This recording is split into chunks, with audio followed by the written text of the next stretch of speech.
মৃদুলার একটা খুব famous video আছে, সেটা কি, এই যে হাতের পাঞ্জায় নিয়ে। আচ্ছা, এই যে আমরা হাতের 5টা আঙুলিয়ে করলাম, একটার সঙ্গে একটা জুড়লাম, ঠিক আছে। তো এখানে বলছে, এখানে সবচেয়ে মাথা উঁচু করে যে দাঁড়িয়ে আছে সেটা বলছে সেটা আপনি, মানে যে কর্তা, ঠিক আছে।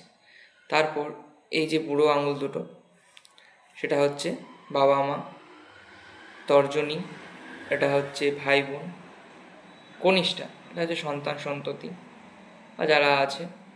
আর অনামিকা, অনামিকা যেটাতে আমরা রিং পরাই, যারা সহধর্মিণী বা সহযাত্রী যারা তারা, ঠিক আছে। তো এখানে আমার এই 5টা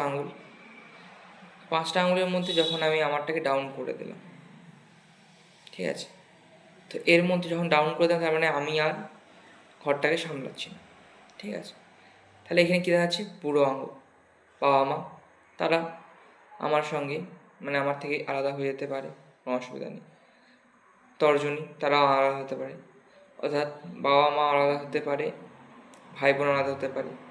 কনিষ্ঠা, ছোট সন্তান যারা, তারা আলাদা হতে পারে। কিন্তু এই যে অনামিকা, এটাকে আলাদা করা যায় না, খুব টাফ হয়, খুব কষ্ট হয়। এটা কি বলা, যে তোমার সঙ্গে যে আছে, যে সহধর্মিণী, সে তোমার সঙ্গে সবসময়তেই থাকবে, তুমি নিচে গেলেও তোমার সঙ্গে থাকবে, আর যদি তুমি উপরে থাকো তাও তোমার সঙ্গেই থাকবে।